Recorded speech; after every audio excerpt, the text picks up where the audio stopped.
And I'm sitting down here today with Jamie Baker.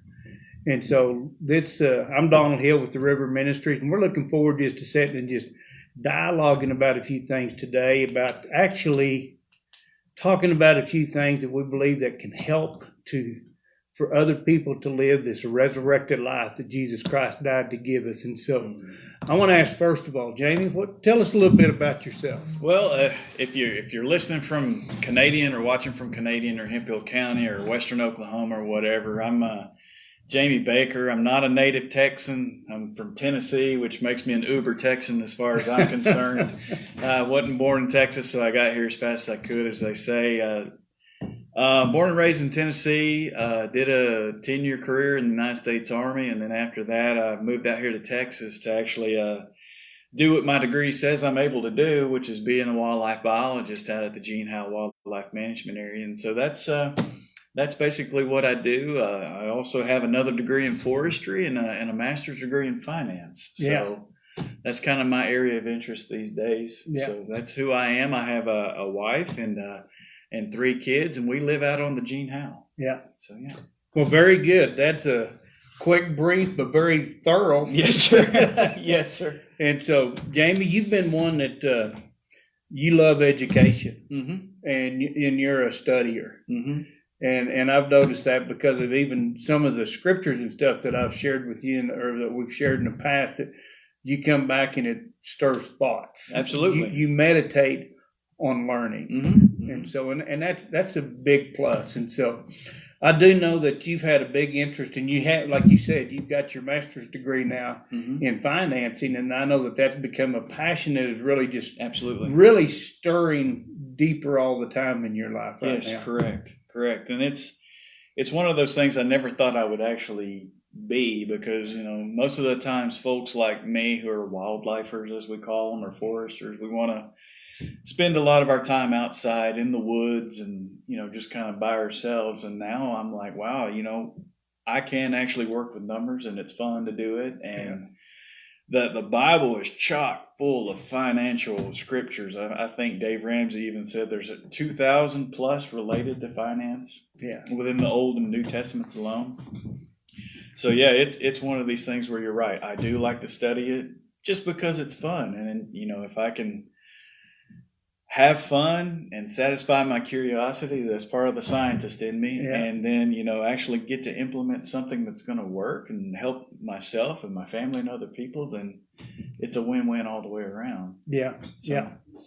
Well, that's exactly why we're here today, is to hopefully bring a win-win into some people's lives. We know that we've been, this country's been in, I don't want to call it a tailspin or whatever you want to call it, but there's been a lot of opposition that have come against a lot of people and the nation itself. But we also know that, that the Lord works through every situation in our lives to teach us something. And I believe that this has been an opportunity for a lot of people to bring a lot of, I'm going to say, correction into their own life, first of all. And so, and that's one of the things that I know is in your life, that you want to help people. And that desire and passion is something you do through numbers. And so tell me some of the things that are on your heart now to help people live this resurrected life. Well, before we came out here and started videoing, you had said that you had spoken with some folks, and they were, kind of lamenting how they just wanted things to go back to normal. And I'm like, well, was normal really working for you?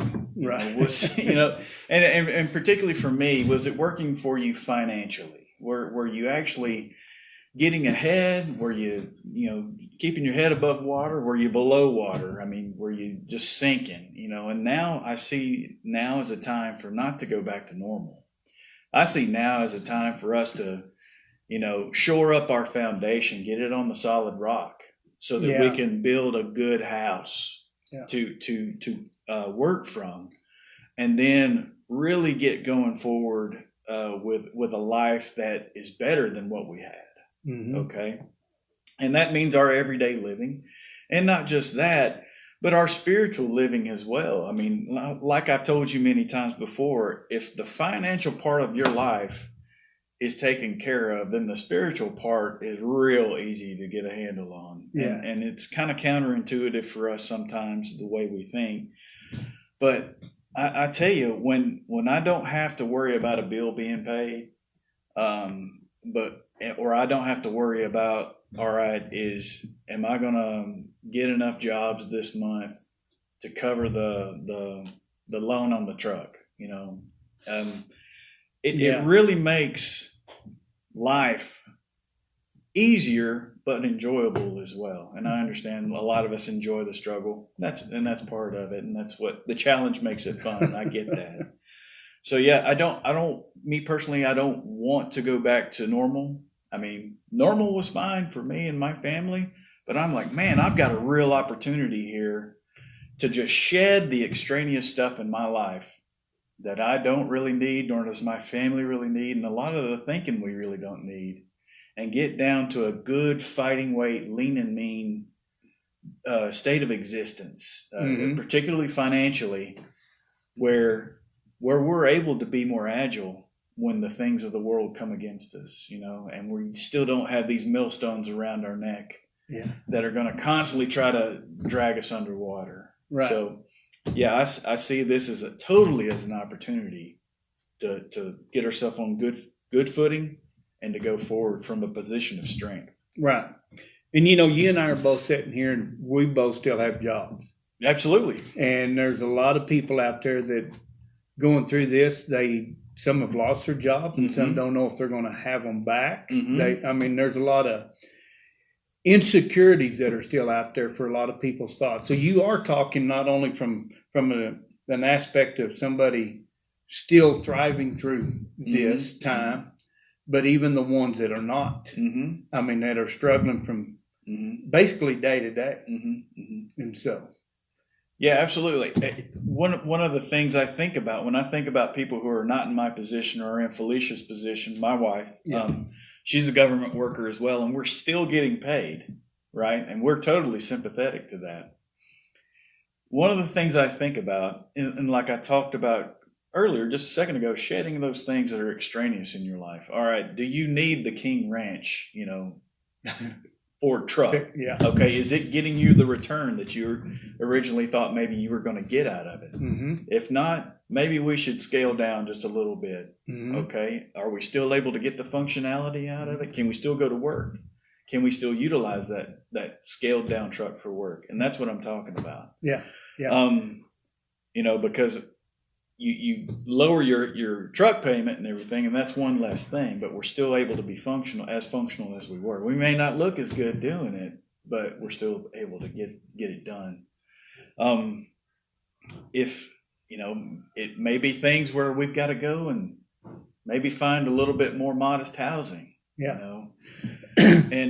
And I don't want people to misunderstand me or think I'm stepping on their toes, but the position that Felicia and I are in now, that's over a decade's worth of work right there, building up to that, to where we're on that solid footing. And it took a lot of work and a lot of sacrifice, a lot of saying no to the King Ranch truck, that kind of thing. Exactly. And you've seen my old Ford Focus wagon that I drive around.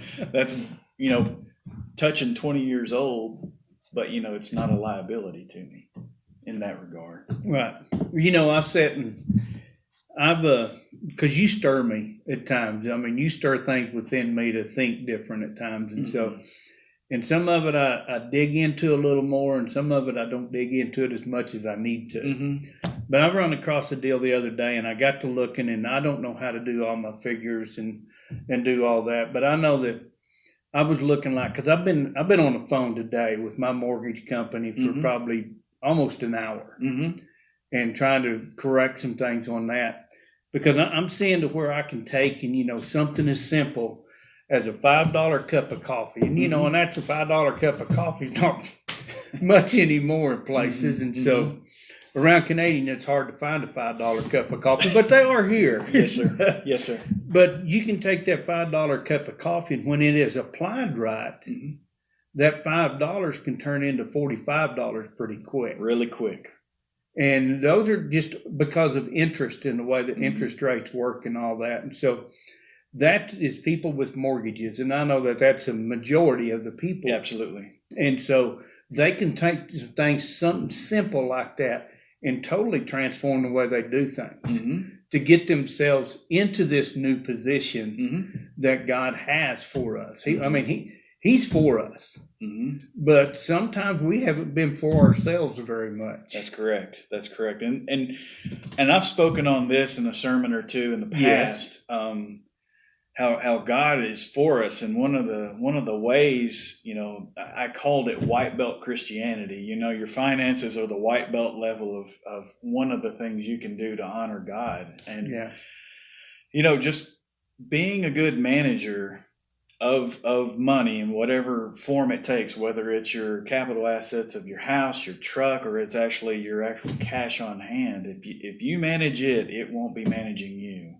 And you have to be a disciplined master of that money, and that may mean that you have to get into the numbers a little bit more than what you're comfortable with. But you've got to monitor it.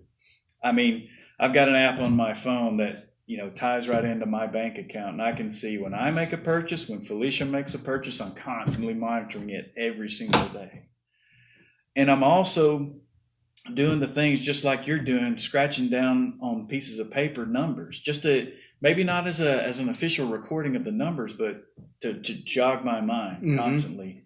Where is the money? Where's it going? Is it going somewhere efficiently? Mm-hmm. And you talked about the mortgage, and a lot of folks have mortgages. Get into your mortgage agreements, mortgage contracts, figure out where you can make up maybe some interest rate points somewhere, maybe renegotiate your mortgage contract. I've never had a mortgage. I really don't know how they work. Yeah.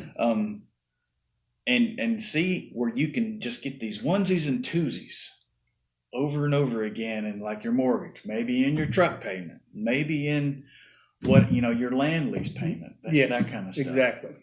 Try to get yourself leaking as little as possible of money. Mm-hmm. Okay.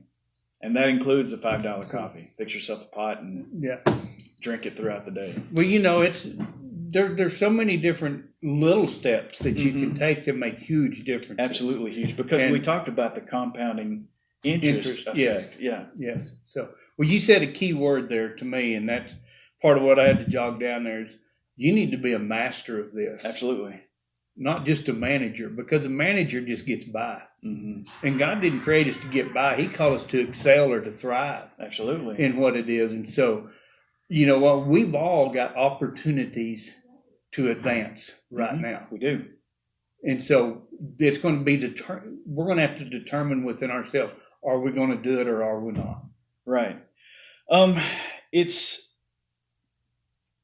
a very hard decision came to me, like, when was it? In 2003. I was getting ready to come out of Iraq, and I had tax-free income the entire time I was there, plus combat pay and jump pay and everything else.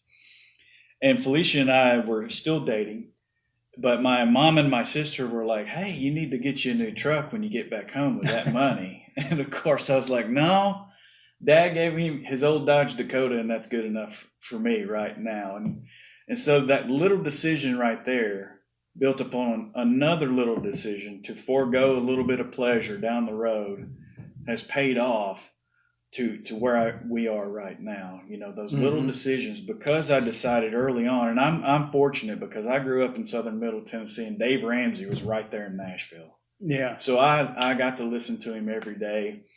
Just from a personal finance perspective, now that I have a master's of finance, it's a bit different now. Yeah. And I listen to other people like Robert Kiyosaki and Rabbi Daniel Lapin and other folks like that. And so it's those little decisions along the way over a long period of time that have, like I said, prevented us from voluntarily putting that millstone around our neck that causes us trouble later on down the road. It's maybe not as fun at the time. Felicia and I don't drive the greatest of cars, but we own them, and they do what they're supposed to do. We don't go out to eat at restaurants every week, but we do get to go to eat at a restaurant, and we spend on really nice things and enjoy our time there. Yeah. While we're there. but it's because we decided to sacrifice now and take these little bits of pleasure along the way, but not getting in the way of the bigger picture. Right. So, Right. Yeah. Well, I sit there and I know you've got 3 kids they're growing up and they're growing up quick. Yeah, I know it. And you're going to be entering into some new stages to where the needs become more and more, especially keeping up in today's society. But the thing is that we can keep up in society or we can keep up in the advancement of the kingdom. Absolutely. And there is a difference. And the difference is we live in a world that is all the time trying to get us to get this credit card or trying to get us to, hey, we'll help you on the interest rate of this or and it's actually leading people into debt. And we live in a nation of debt. Absolutely. Yeah. The about a century ago, our government decided that debt was going to be the capital asset that we'd base our money on. And I can do hours on that particular decision. But yes, our society is built upon a debt as capital kind of structure. Okay. Yeah. I bought into it. Well, I'm sorry, but I did. You know what? Felicia and I both had student loans, and the smartest thing that we did was get rid of that as soon as we could. But I don't think there's anybody out there watching, listening, whatever, that hasn't engaged in some kind of debt, whether it be consumer or capitalized debt, like your bank loans for your house, or consumer debt for your credit card. Just little things that you want, need, or desire throughout the day or throughout the month. All of us have engaged in that. Some of us, had the opportunity or made the good decision to decouple from that as soon as possible. It's good. Bad news doesn't get better with time, right? That's so the sooner you can decouple yourself from that, the better. Yeah. Okay. So Proverbs 22:7 says, "The debtor is slave to the lender." Okay. I don't know about you or anybody else out there in Facebook land right now, but I don't want to be slave to anyone other than Jesus. There you go. So if I constantly have to do the bidding of somebody that's holding the note, that's taking my focus away from Jesus. Okay. Good word. No, that's really big stuff. And a lot of financiers have said that. They're like, hey, Proverbs 22:7, somebody that's holding the note is going to say what you have to do. Yeah. And I'm like, and I'm sure a lot of Texans out there are like, I don't want anybody telling me what to do. Well, the banker has a lot to say about what your daily activities are. Right. If he holds your note in whatever capital asset that is. Yeah. So if we make the decision to decouple ourselves little bits at a time, all right, what can we decouple ourselves from that's a debt instrument that's easy? A lot of our credit cards, all right? Pay those off, cut them up, never get them again, okay? From there, what's the next thing? Pay off the vehicle note. Or better yet, sell the vehicle, take the difference, buy a lower priced vehicle, and then remove that from your life. Then start, chipping away at your home mortgage or whatever, or student loan debt, whatever it is that's the big ticket item, regardless of what the interest rates are. Get those little victories under your belt. All right. Get those little victories, and you're starting to say, all right, I can do this. This is not an impossible task.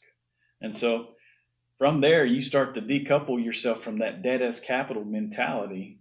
And you're like, hey, I've got cash on hand. Why don't I just go buy a new truck with the cash I have on hand? Yeah. And it's a total change of mentality. I know that a lot of folks out there listening have. Is that, well, I've never had that much money in my bank account. Well, yes, because you've always had somebody that had a lien against your asset, your cash. Yeah. Well, you think about it. And this is just a close, for instance, if you've got a mortgage payment, you've got a pickup payment, your wife's got a car payment, you've got maybe a credit card, and you know what, right there, you're already looking at least $200 that you're not having every month. Yeah. Just in the interest part of it. And $200 a month is a pretty good raise. Yeah. And so, so what you're saying here is eliminating some of those things to where you start building your own. And, one of the I can't remember, Stephen De Silva or something out of Bethel College. I heard him make a comment. He says, you need to be consistent in giving to the Lord. Absolutely. You know me on that. Yes, That is yes. my thing. And so you need to be consistent here because you're being obedient to somebody. Mm-hmm. And, I don't want to be, I want to be obedient to him first. Mm-hmm.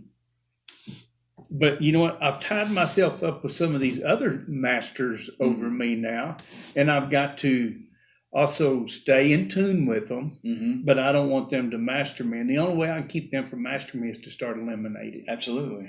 And so if I'm tied, but what I've heard Stephen say out there is he says, you've also got to learn to tithe to yourself because you are the ministry. Yes. And that one sort of stuck me a little bit because that's one of the things that I hadn't done. Mm-hmm. And so I have started to do that. And I can see the little things, I can see a big difference already. Mm-hmm. And so it's changed my whole thought process. And so I sort of like tithing to the Lord and tithing to myself. Mm-hmm. And so how can I get some more to do that? Mm-hmm. Hey, here's some ideas over here. Yeah. And so, it spurs on a lot of different imaginative thinking. I tend to think folks like you and me, for the most part, are linear thinkers or left brain thinkers that think in terms of hard and concrete numbers, which that is a very, very good thing. That's 80% of the problem solving right there. But we tend to neglect the creative part of our mind that, is often bogged down with the more linear thought. The creative thought and how is it that I'm going to pay this next thing off and get it out of my life? Or better yet, what kind of business venture can I enter into that's going to get me another revenue stream? Yeah. I know that you're a rancher and everything, and it's one of those things where, what if I ship, let's see, later in the fall or earlier in the fall? What's the market going to look like, at that point? Well, how much would I get per pound at that point? Mm-hmm. And it's just, if you free yourself up with one less thing that's going to be a constant drag on you, then that allows you to be a little bit more creative. So it's hard to do that when you're constantly thinking about, all right, I got this feed bill I got to take care of, and I owe this person and everything else like that. And actually, Nobel Prize winners Daniel Kahneman and Amos Tversky talked about this specific thing, and they did and they won a Nobel Prize in economics, and they were psychologists, and they talked about how multitasking is not really that productive, if you're constantly thinking about these multitude of things that are weighing down your brain power, then you can't think about the other thing that's going to take really good concentrated brain power to solve. Mm-hmm. So, that's one of those things where you see these people that don't have these financial obligations. They are some of our most creative. Well, they pay themselves first, not only in a financial way, but they pay themselves first in how they allocate their daily time. Yeah. To just think about solving the problems that are in their life. Yeah.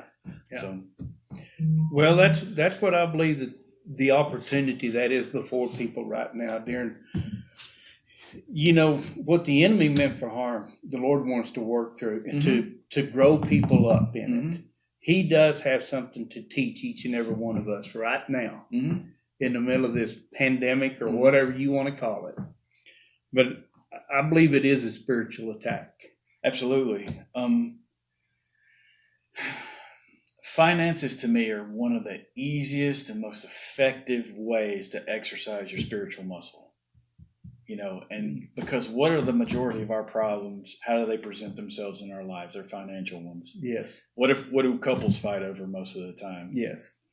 Finances. And it's one of those things that really it's 80% self-discipline more than it is the other 20% brain power. Yeah. It's just saying no to a lot of stuff. Yeah. And especially, if you have a hard time saying no to that one that you love just about more, than anything else on this earthly world, and you just want to make them happy, and you find yourself being like, well, honey, I want to get that for you, so I'm going to get it for you, and it will make them happy, I'm sure, for a while, and then it'll lose its shine. Yeah. But then practicing the boundaries. There's another book on that one called Boundaries. And, just saying no in love to yourself more than anything. Yeah. That's our spiritual muscle that we're exercising, and that's so big in finance. Mm-hmm. You know, Mm-hmm. I would not be able to do a lot of the things that Felicia and I are able to do now if I didn't take that first very timid step in saying, no, I'm not going to do that. Yeah. You know, and oftentimes it's the person you love the most that you're having to say no to. Yeah.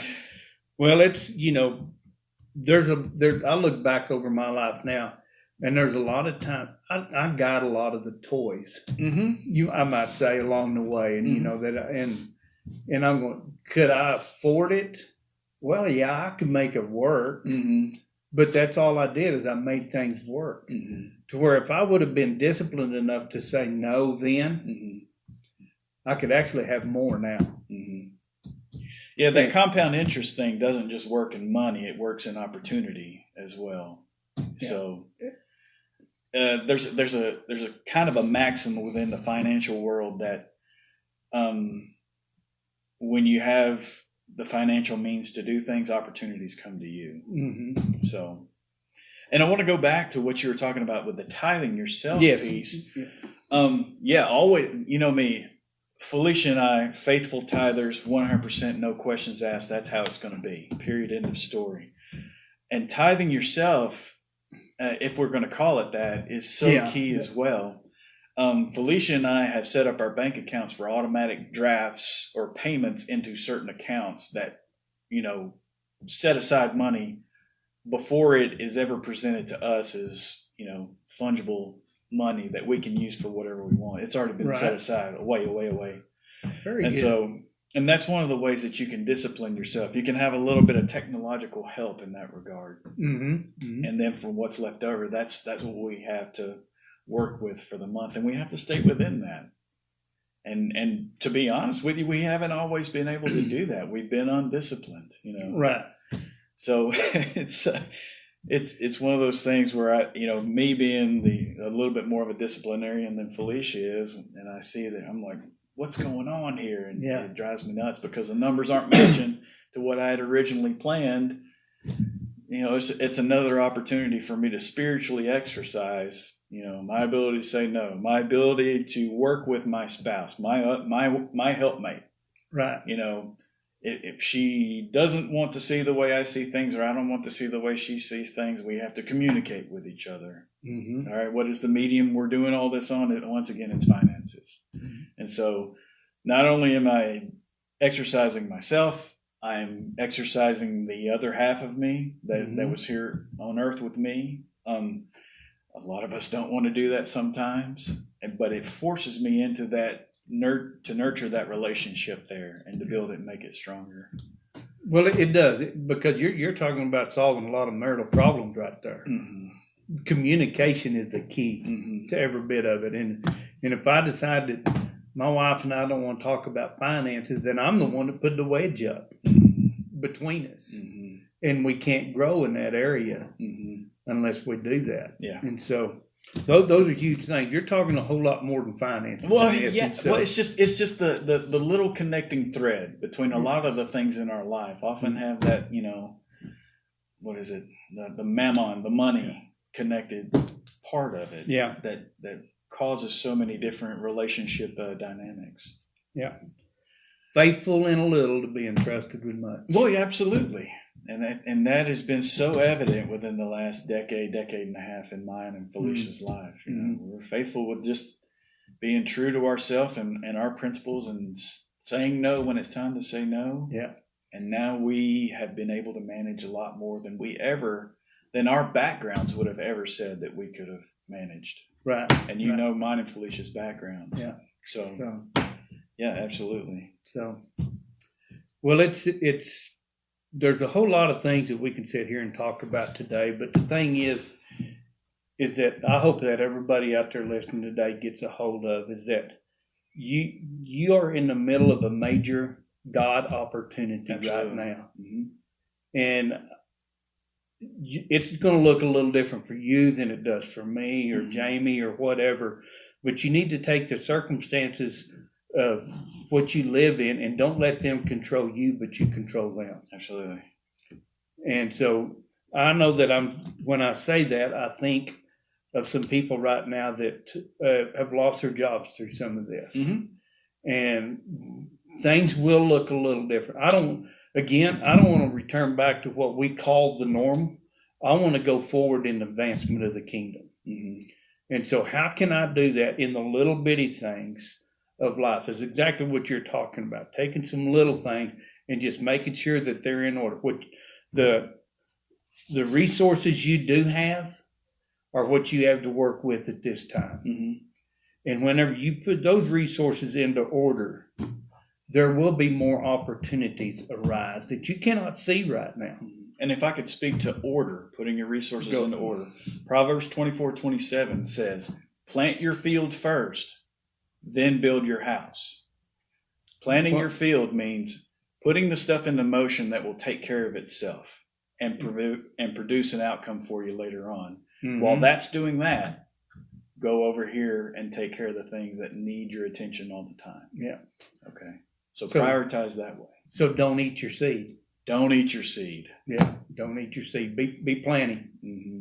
So, well, very good. So, well, Jamie, I don't even know how long we've been going here or anything, but I want to, is there something that you would like to be able to just to share with everybody right now that you think that might impact their lives to go forward, other than what you've already shared? Oh, well, just always stay positive. Even in the bad times you can learn things and you can flourish. Okay. If the money looks like it's getting a little thin, you have capital stored up somewhere that you can offload and turn it into some kind of money to get you through until we can get that next income generating opportunity taken care of. So stay positive. Positive things happen to positive people.